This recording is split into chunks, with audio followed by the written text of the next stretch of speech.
Well, actually, I really decided to close my ears and not listen to the criticism, because I knew we were right. If you look at the smallholder farmers here, using a hoe, I mean, a poor woman with a baby on her back, struggling the whole day, and she cannot afford to buy improved seeds. She cannot afford to buy fertilizers. In fact, she cannot even afford to buy small improved agricultural implements other than a hoe. And then you come and say, that woman does not need subsidy. Then you take the farmers in Europe and North America with modern tractors, computerized, with music, some of them I understand even air conditioning. You say they need subsidy, and this woman doesn't. And I said, no, you're not serious. So I said, with or without your support, I'll go ahead and do it anyway. But I had, if you like, what might be an exit point. I said, look, if within 3 years I'm not able to feed my people with that subsidy program, then come and you can criticize me, we discuss. We were successful, and we're right. And I think the international community are now beginning to say, well, maybe he was right after all. Of course, whether they want to come open and say, yes, bravo, Bingu, you have done well, that's a different matter. But the taste of the pudding is in the eating. And we are eating it, and it's nice. So. Do you think that, when we talk to analysts around Africa, people look to Malawi because of that particular policy as a model. Do you think that that's really helped other African leaders, given them the confidence to say to the donor community, hang on, we know what's best for our country, and we need your support with regards to that? I think, yes. I think they're beginning. Because what I'm saying is that as Africans, in this particular case as Malawians, we are the best people to know what our problems are. I have my ministers, I have my principal secretaries, I have my experts, I have the non-government organizations. And if all of us don't know what we want, what our problems are, and we need somebody else to come somewhere to tell us, then we have a big problem. But I like to believe we know it. I like to believe we know the problems for Malawi. I can say now without being arrogant that I know the problems for Malawi and I know the solutions, but I may not have the means.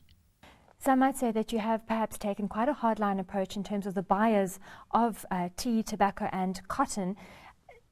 Perhaps they might say that this is going against free market principles and in the long term could be quite detrimental to the industry. I think I would say it's nonsense for anybody to say it's against market principles. Which market are you talking about?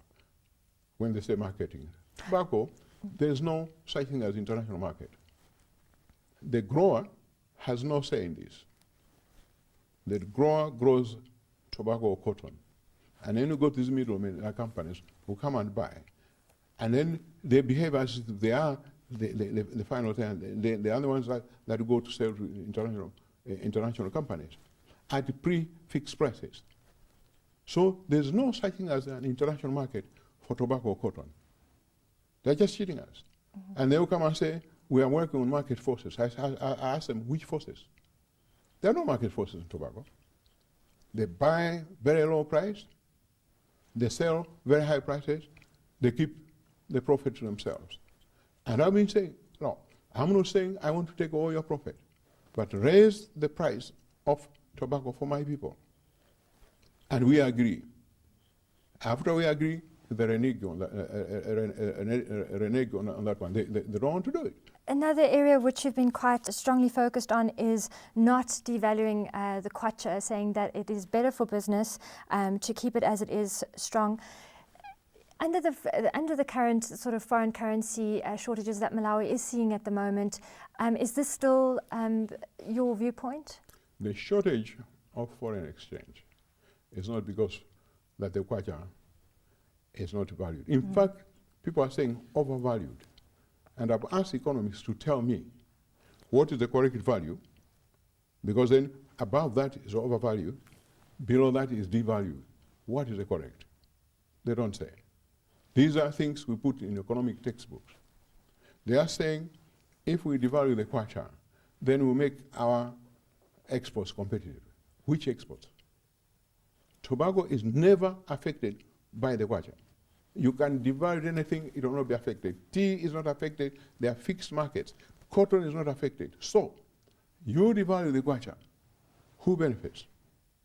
The day you devalue the kwacha, the price of everything, oil, matches, everything will go up for the ordinary person. Even tomatoes, the price will go up. Even onions will go up.